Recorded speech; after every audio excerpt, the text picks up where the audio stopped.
Supreme court में आज एक हुआ मामला और सुप्रीम कोर्ट में एक की गई पिटीशन फाइल की गई इमरान खान साहब की तरफ से। और ये बहुत ही इम्पोर्टेंट नौयत का मामला है क्योंकि इमरान खान साहब को जो कुछ जेल में जो उनके साथ सलूक रवा रखा जा रहा है वो सबके सामने है, लेकिन सुप्रीम कोर्ट में जाने का एक ही बुनियादी मकसद है और वो ये है कि तमाम हक़ाइक़ रिकॉर्ड पर ले आएँ। और रिकॉर्ड कौन सा? सुप्रीम कोर्ट ऑफ पाकिस्तान का। रिकॉर्ड पर इमरान खान साहब बहुत सारे मामलात लाना चाह रहे हैं और ख़ास तौर पे जनरल आसिम मुनीर साहब के खिलाफ, क्योंकि जनरल आसिम मुनीर साहब ही इस वक्त तमाम मामलात कंट्रोल कर रहे हैं और उन्हीं की गिरफ्त में है पूरे का पूरा मुल्क और पूरे के पूरे इदारे। वो जो चाहते हैं वो कर गुजरते हैं और वो किसी से भी नहीं पूछते। इस वक्त एक यूं कहना चाहिए कि बदतरीन किस्म की एक डिक्टेटरशिप है जो कि इस वक्त हमारे मुल्क पाकिस्तान में मुसल्लत है और इमरान खान साहब को कैद तन्हाई में रखा हुआ है और मुकदमात हैं। तो बहरहाल उन्होंने लिखा है आज याहिया अफरीदी साहब को। उन्होंने कहा है कि जी मैं आपको सिर्फ 31 किलोमीटर के फासले से लिख रहा हूं, यानी कि अडयाला जेल का फासला सुप्रीम कोर्ट ऑफ पाकिस्तान से सिर्फ 31 किलोमीटर है और उन्होंने कहा कि मैं इतने फासले से आपको ये खत लिख रहा हूं और मगर सुप्रीम कोर्ट के दरवाजे मेरे और मेरी अहलिया के लिए पिंजरा नुमा सेल जिसका साइज है 9 बाय 11 फुट में बंद हूं। ये आज उन्होंने बताया है कि उनका जो सेल का साइज है जिस काल कोठरी में वो 9 फुट और 11 फुट का है। उसमें वॉशरूम भी है, उसमें वो जो स्टडी टेबल जो एक लगा हुआ है फट्टा वो भी है और साथ उनका एक फर्शी जो है वो नीचे एक बेड भी है। और उन्होंने कहा कि जी 9 बाय 11 है, 772 दिनों से जायद एक बार भी उन्होंने कहा 772 दिन से जायद हो गए मुझे इस काल कोठरी में। मैं मुसलसल तन्हाई की कैद का सामना कर रहा हूं और मेरे खिलाफ 300 से जायद बेसरोपा झूठे और सियासी बुनियादों पर कायम किए गए मुकदमात खोले गए हैं और पाकिस्तान ने कभी ऐसा जुल्म नहीं देखा जो मुझ पर, मेरे खानदान और दुनिया भर में मेरे हामियों पर ढाया जा रहा है। इसमें कोई शुबा नहीं कि इमरान खान के लिए कोई भी आवाज उठाता है, वो अमेरिका में है, यूरोप में है, बरतानिया में है और या किसी भी मिडल ईस्ट में है और कहीं भी है, उसके साथ उसके अजीज व अकारिब के साथ उसके रिश्तेदारों के खिलाफ इंतकामी कार्रवाइयां, आलमी जबर का सामना है उन तमाम को। इसलिए इमरान खान साहब ने यह बात की है और मिडिल ईस्ट में तो आपको पता है कि इमरान खान साहब की हमायत में अपनी आवाज़ बुलंद करने वाले और रूल ऑफ लॉ की आवाज़ बुलंद करने वाले यूएई में तो 2 कारकुनान को उठाया भी हुआ है और वो लापता हैं और वो यूएई की हुकूमत की तहवील में है। तो उन्होंने कहा है कि जी 300 मुकदमात हैं और पाकिस्तान में ऐसा जुल्म कभी नहीं देखा और मेरे हामियों पर दुनिया भर में मुजालम ढाए जा रहे हैं। मुझे अखबारात और किताबों तक रसाई से महरूम रखा गया है। वकला और अहल खाना से मुलाकातें एक शख्स जनरल आसिम मुनीर की ख्वाहिशात और मर्जी के मुताबिक कभी कराई जाती हैं और कभी मनसूख कर दी जाती हैं। यानी उन्होंने बता दिया कि जनरल आसिम मुनीर साहब जो हैं वो उनके हुक्म पर यह सब कुछ हो रहा है। मेरे बेटे को अपने वालिद से फ़ोन पर बात करने के लिए बुनियादी हक से महरूम रखा कर दिया गया है। सियासी कारकुनों को मुझसे मिलने की इजाज़त नहीं और ये कैद कभी भी कानूनी नहीं रही, बल्कि ये सोचे समझे मंसूबे के तहत डाली गई नफ्सियाती अजियत है ताकि मेरी हिम्मत तोड़ी जा सके और मेरे ज़रिए 25 करोड़ पाकिस्तानियों के हौसले को कुचला जा सके और ये आइन कानून की हुक्मरानी और मेरे प्यारे वतन पाकिस्तान के जमहूरी मुस्तकबिल पर एक मुस्तकिल हमला है। इमरान खान ने आगे चलकर यह भी बताया कि मेरी अहलिया बुशरा बीबी एक कर्नल के हुक्म पर गैर इंसानी और तौहीन अमेज सलूक का शिकार है। एक कर्नल के हुक्म पर वो भी तन्हाई की कैद में है। इनका इलाज रोक दिया गया है। उन्होंने टीवी या किताबों तक रसाई नहीं, ना ही बैरूनी दुनिया में जिससे कोई ताल्लुक रखने दिया जा रहा है। इनकी सेहत मुसलसल बिगड़ रही है, लेकिन इनके डॉक्टर्स को मुआयने और इलाज की इजाज़त तक नहीं दी जा रही। پاکستانی قانون عورتوں کو محض ان کے صنفی مقام کی وجہ سے ضمانت میں خصوصی رائے دیتا ہے، اور ہماری اعلیٰ عدالتوں نے قرار دیا ہے کہ خواتین قیدی رعایت کی مستحق ہیں، لیکن بشرا بی بی کے معاملے میں اس اصول کو یکسر معطل کر دیا گیا ہے۔ یہ ظلم کی انتہا ہے، اور ان کے تمام قانونی حقوق اس لیے چھین لیے گئے ہیں کہ وہ میری اہلیہ ہے۔ پاکستان میں ہزاروں چیف جسٹس یا آفریدی کو لکھا گیا خط، انہوں نے کہا کہ پاکستان بھر میں ہزاروں کارکن اور حامی جیلوں میں سڑ رہے ہیں، ان میں سے کئی کو اغوا کیا گیا، تشدد کیا گیا اور آئینی ضمانتوں کی صریحاً خلاف ورزی کی گئی۔ فوجی عدالتوں میں مقدمات چلائے گئے، بیرسٹر حسن نیازی کو فوجی حکام نے اٹھایا، اذیت دی اور محض میرا بھانجا ہونے کے جرم میں 10 سال قید کی بھیانک سزا سنائی۔ میری بہنوں کو ناانصافی سے قید کیا گیا، اور میرے بھانجے شہریار اور شہنشاہ بھی ناحق قید کا شکار ہیں۔ میرے خاندان کے ساتھ ہونے والا یہ مظالم پاکستان کی تاریخ میں مثال نہیں رکھتے۔ عدالتیں جو آزادی کی ضمانت ہونی چاہیے، انہیں پاکستان کی سب سے بڑی سیاسی جماعت کو کچلنے کے ہتھیار بنا دیا گیا ہے، اور ان سب ظالمان حربوں کے باوجود، میری اپنی قید اور تمام آوازوں کو دبانے کے باوجود، پاکستان تحریک انصاف نے 8 فروری 2024 کے انتخابات میں تاریخی کامیابی حاصل کی،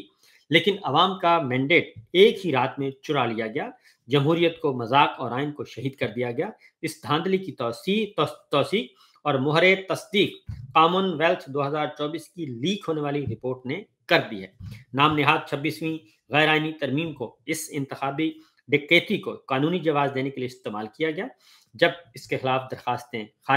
دائر درخواستیں آج بھی آپ کی عدالت میں زیر التوا ہیں۔ عمران خان صاحب نے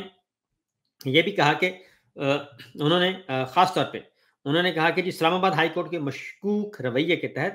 اس کے چیف جسٹس سرفراز ڈوگر نے جان بوجھ کر میرے القادر ٹرسٹ اور توشہ خانہ روین مقدمات کو سماعت کے لیے مقرر نہیں کیا۔ یاہیا آفریدی کو، وہ انہی کے جو چیف جسٹس ہیں، ڈوگر صاحب، ان کے بارے میں بھی یہ کمپلینٹ فائل کی گئی ہے، اور انہوں نے کہا کہ نہیں کر رہے چیف جسٹس، اور مکمل طور پر غیر جانبداری ترک کرتی ہے، اور اسلام آباد ہائی کورٹ کو میرے اور میرے ساتھیوں کے خلاف اس ظالمانہ مہم کا اعلی کار بنا دیا ہے۔ میں انہیں یاد دہانی کراتا ہوں کہ وہ اپنے حلف کو پورا کریں، نہ کہ فضول پالیسی وجوہات کے پیچھے چھپیں۔ اب آتے ہیں جناب سعودی عرب، اور جو پاکستان اور سعودی عرب کا معاہدہ ہے، یہ بہت ہی ایک امپورٹنٹ ڈیولپمنٹ تھی، لیکن اس معاہدے کو رول دیا ہے، بلکہ اس معاہدے کی مٹی پلید کر دی ہے ترجمان اعلیٰ اور ان کے سرکاری دانشوروں نے، کیونکہ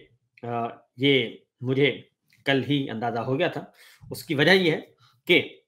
اس وقت سوشل میڈیا اور ڈیجیٹل میڈیا پہ واضح طور پر اس پہ بحث ہو رہی ہے، اور اس کی اچھائیاں اور برائیاں بیان کی جا رہی ہیں، اور مزے کی بات یہ ہے کہ اس وقت کیونکہ آپ کو معلوم ہے کہ بیانیہ جو ہے وہ سرکاری بیانیہ، پیڈ بیانیہ جو ہے، یعنی کہ کیش اینڈ کیری والا بیانیہ، وہ دیر پا نہیں ہوتا،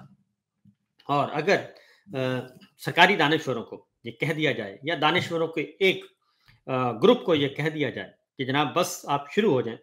آپ نے اپنی عقل استعمال نہیں کرنی، بلکہ یہ واٹس ایپ میں جو کچھ آ رہا ہے آپ نے اس کو پھیلا دینا ہے، تو وہ جب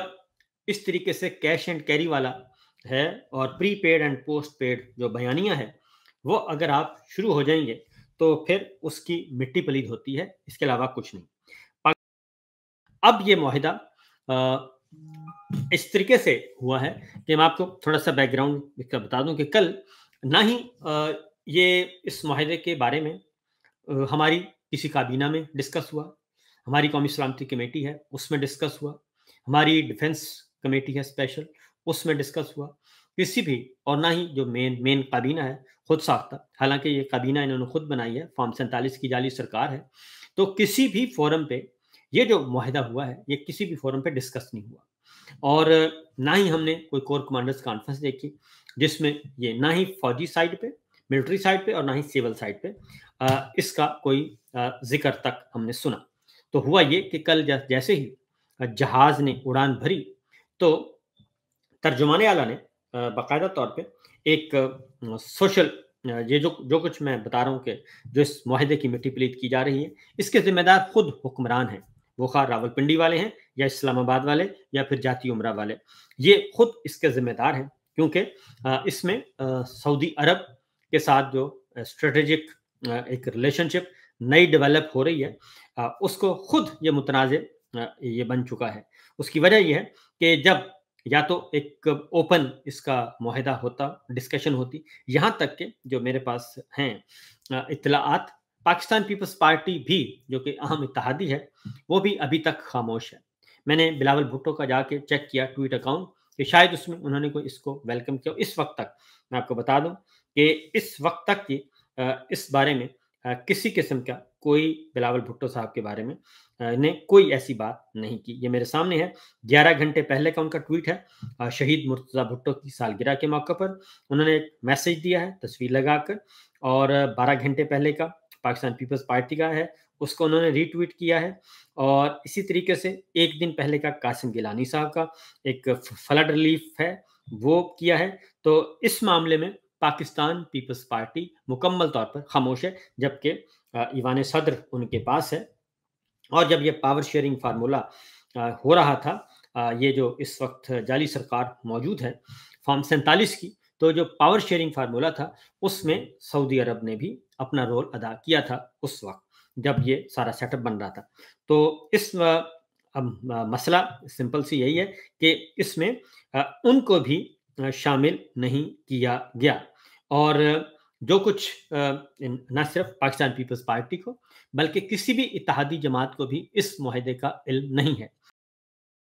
इसकी आड़ में मैंने एक क्वेश्चन पुट किया है कि क्या पाकिस्तान और सऊदी अरब के दिफाई मुआहदों के नतीजे में जनरल आसिम मुनीर साहब को एक्सटेंशन मिलनी चाहिए या नहीं। मैंने आवाम से राय पूछी है अपने ट्वीट अकाउंट पे, तो ये मेरे सामने मौजूद है। तो अब तक एक्सटेंशन का हक में सिर्फ 7% आए हैं वोट, 7% ये कह रहे हैं कि एक्सटेंशन मिलनी चाहिए, 35% कह रहे हैं बिल्कुल नहीं मिलनी चाहिए, और 58% कह रहे हैं नए आर्मी चीफ को आना चाहिए। यानी 93% जो है वो इस वक्त ओपिनियन है 93% की कि नए आर्मी चीफ को आना चाहिए और एक्सटेंशन नहीं मिलनी चाहिए। इतना ज़्यादा इस मुआहदे के बाद भी आवाम की ये राय है। तो जनाब ये सिचुएशन है, ये सूरत हाल है। तो इन बाकी खबरें इंशाल्लाह अगले व्लॉग में इस मुआहदे के अमल पजीर होने का हम जायज़ा लेंगे। और चूंकि ये बात ज़हन में रखिएगा कि ये एक स्ट्रेटेजिक डिफेंस एग्रीमेंट था, और डिफेंस एग्रीमेंट है स्ट्रेटेजिक म्यूचुअल डिफेंस एग्रीमेंट, और इस पे पॉलिटिकल बयानियां बनाने की और पॉलिटिकल स्कोरिंग की और सियासी फायदा हासिल करने की कोशिश अपोजिशन ने नहीं की, और ना ही उन मीडिया पर्सन ने की है जो आपकी राय से इख्तलाफ कर रहे हैं, बल्कि इसको सियासी तौर पर प्रोगंदा किया है जनाबे तर्जुमाने आला और उनकी टीम ने और हुकूमत ने। वो प्रोगंदा कर रहे हैं, कोई और प्रोगंदा नहीं कर रहा। जब आप किसी की तरफ उंगली उठाएंगे और किसी को छेड़खानी करेंगे तो वहां से फिर जवाब भी आएगा। तो ये सिचुएशन है, ये सूरत हाल है। पाकिस्तान तहरीक इंसाफ अब तक और इमरान खान साहब अब तक इस मामले में बहुत ही सेंसिबल प्ले कर रहे हैं, और वो फूंक फूंक कर कदम उठा रहे हैं, क्योंकि जब तक हमारे सामने इसकी जुज़ियात नहीं आएंगी उस वक्त तक हम कुछ नहीं कह सकते।